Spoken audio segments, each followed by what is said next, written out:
Testing. Hey guys, what's up? I'm back. What's going on? As you can see, the sun is very bright right now on my face.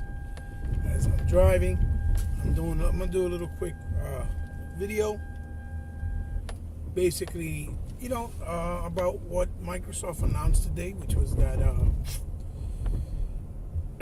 Game Pass inclusion of all their in-house studios, first party and exclusives, obviously. How do I feel about it? I think it's really good. I think it's really great in the sense that it's definitely,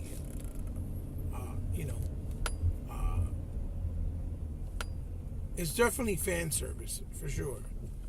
And I think the whole reasoning behind it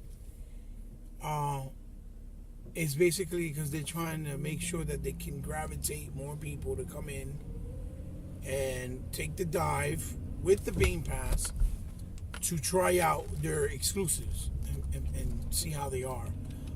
So if that, that way they can take the chance or the risk, right, of getting it. Take the chance or risk of getting it to see, if they like the game, obviously, like most of us, when we like something, they'll buy it, they'll pick it up down the road. And I believe the Game Pass offers, those discounts. I believe you can buy it at a discount price, I think, if I'm not mistaken. Could be wrong, but I believe that's how it works. Because I usually buy all my games. And it makes a whole lot of sense.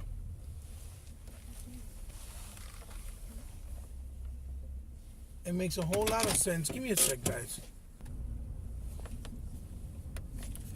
Yeah, guys. So I was, which makes a lot of sense because it could bring in more, fluctuation of people to come in and try it, because it's a lot easier for a person to go in to the store and make the decision to buy, 3 months of Game Pass at $30, right, for $10 a month, than it would be to buy a game that they're really not sure of, that they're skeptical on. They're not really sure if it's worth for them taking the dive, or or if the game's going to be to their liking, or if the game's not going to be to their liking. So, and pay $65 for the game, obviously, it makes more sense. Give me a second, guys. Anyway, I'm back, guys. Again, like I was saying, it makes sense because that may, for people that are skeptical of the games they want to buy, at a $65 price point, it alleviates that whole thing altogether. It's kind of like them going to rent it, and instead of buying it and, playing it and then figuring out if they want it or not want it. The only difference is Microsoft is making full profit out of this, as opposed to, something like Redbox or GameFly. Even though they buy in bulks, and Microsoft still makes a profit. So it's kind of like the same, idea. And I completely think it's a super consumer friendly move. It really is. It's very. There's no way in the world anybody can say this is not consumer friendly, and especially for those people that are always saying, "Oh well, I don't want to buy their games, but I don't really like them. I don't really like the way it looks. I never really tried them. I don't know what it looks like. I got to see." So this gives nobody any more excuses of like, "Oh well, check it out." I didn't really get to try it out because I didn't have money to buy them. Or for people that can't buy a ton of games because they don't have the economical stature to get them, and especially for parents that don't want to buy games all the time for their kids. There's so many good reasons why this is a really good consumer-friendly thing. My only thing that I'm concerned about, because this probably will happen a lot, especially with non-real gamers and haters and fanboys, and the ones that troll all the time, what they'll do is they'll use this as their new fighting agenda, which doesn't really matter, but maybe even in real life, they'll go, "Oh, well, I'm just going to get the pass, play the game, beat it in a week or two or in a month, or if I didn't beat it in a month, I'll get it 2 months, beat it, and I don't have to buy it. You know what I mean? And so that will be the argument of, oh, well, you know, Microsoft is not making money out of it. But the way I think Microsoft's looking at it is like with movies. You go to the movies, you pay $10, $12 per person, and you make money in smaller bulks, but with more people.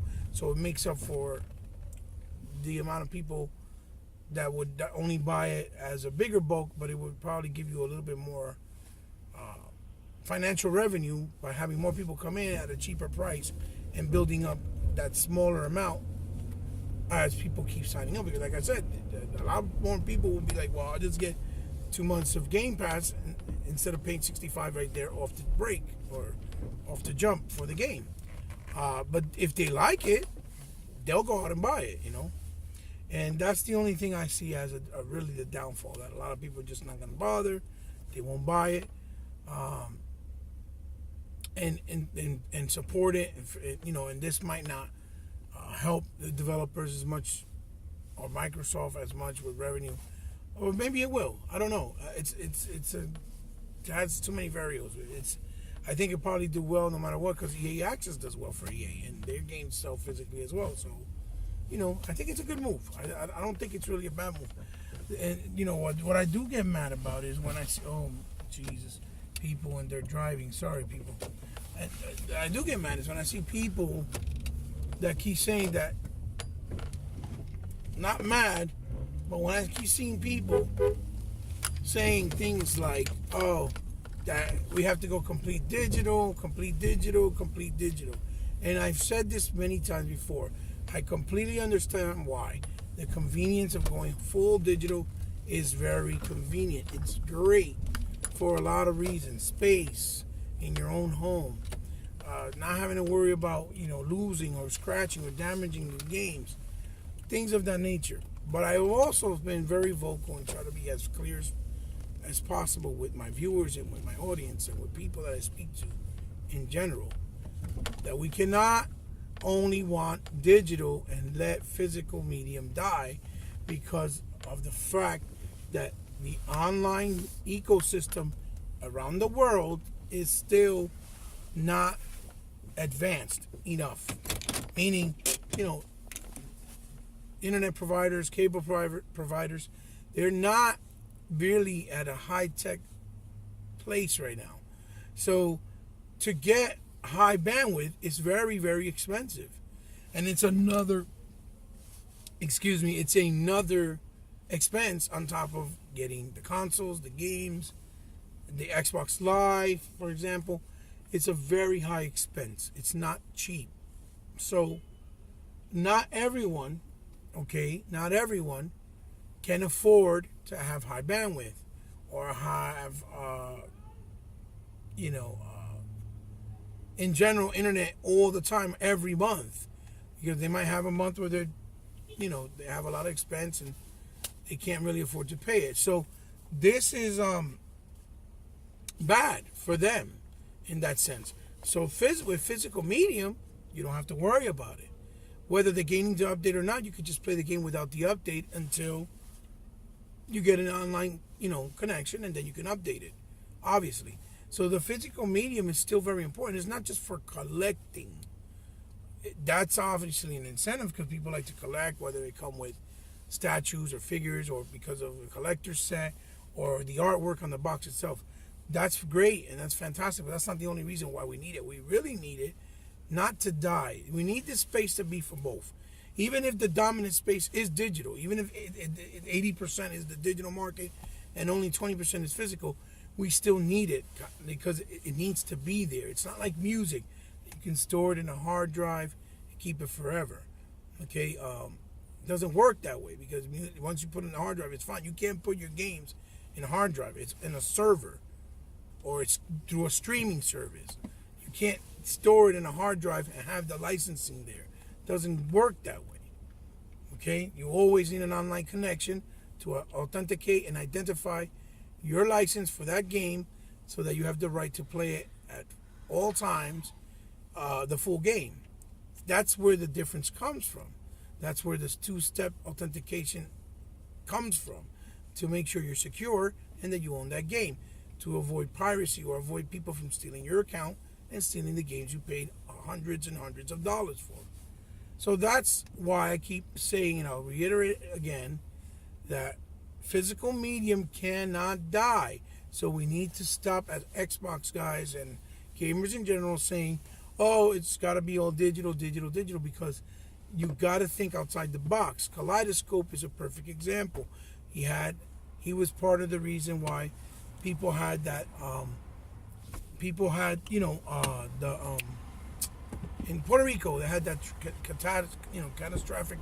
catastrophic situation with a natural disaster and horrendous, to the point where right now it's been 6 months and maybe even 7, and they still don't have, like, 60% of the area doesn't even have power yet. They have generators. They don't even have power. Some people don't even have Wi-Fi. Like 75% of the island doesn't have Wi-Fi. They can't even call out their families with their phones, Androids, unless it's through LTE. And those satellites are down. So it's like I'm trying to, like I say, for some, not all, obviously. All I'm saying is that, it's a beautiful thing. I think the Game Pass opens up the doors for a lot more people to come in and take a chance to try out the games and expose them to that game. And obviously, once they play it, they're going to know if they like it. And if they do, they'll go out and buy it. So it's a very good value. Very good value. But again, I think I could also see a downside with the people that are stingy, don't really care about the industry, don't really care about gaming as a whole. They just want, what can you do for me, and that's it. And then they'll end up buying it and using this as a way of just buying games, playing them for cheap, and not really supporting the games or the developers, for that matter. Because it's Microsoft that's doing this. They obviously have to pay the developers that make the games something, whether they're third party or in-house. Like in the case of State of Decay 2, and I believe Crackdown also 3. But we'll see. We'll see. I mean, it doesn't hurt to try, and it's working for EA so far. So, it might work for them the same way. I'm hoping it does. Across my fingers, especially me being an Xbox fan, that I want Xbox to flourish and grow. I don't want it to go away, obviously. I want it to maintain profitable so they can make more games and do more things for the console in the future, right? For the Xbox ecosystem. But it's definitely a great value. But we need to be realistic and mature about the whole wanting physical media to go away, because it's not good for everyone as a whole, or even gaming as a whole. I think if the physical medium goes away, and I'll leave you guys with this, obviously, I just wanted to do a little video. I really think if physical medium goes away, it's going to maybe hurt the industry in a way where it might could even destroy it in ways that we wouldn't think are possible, because we're being naive to the idea of just the convenience of digital, when there's other variables that we got to remember to take into account. And again, if you see the video, don't take it personal when I say naive. I'm not talking about anybody in particular. I'm talking about as a general statement, as a whole, thinking about as gamers that we got to think about the bigger picture. Okay? Guys, just wanted to give my thoughts. Come check me out on Twitter, Facebook, obviously at the World of Xbox, or actually the Infinite Rooms of the DX Mansion at intromediagaming.com with my boy, 100 De Leon, and Sure Enough, and obviously people like Flip Money, Cool Cat, and Task, or Text. Yeah, that's how you say Text. He's cool cat. I don't think necessarily be on the YouTube scene, but they're good guys. Merc, Chief, my boys at DirectX, Kaleidoscope, J Long, Evox, Sega Forever, J Long, Kenny Thomas, obviously, NWO Prime, Craig Simmons, Luca, wonderful people like Tuckmaster, you know what I'm saying, and Ghost Rider 730 hasn't been around. I'm kind of concerned, but I haven't heard from him, but he hasn't been around. Um, you know, and obviously my fellow compatriots at the Micropod of X, the crew over there in the UK with Depoy, you know, Andy McKee, the Shermanator, Insomniac, and the legend himself, you know, Microbots of X.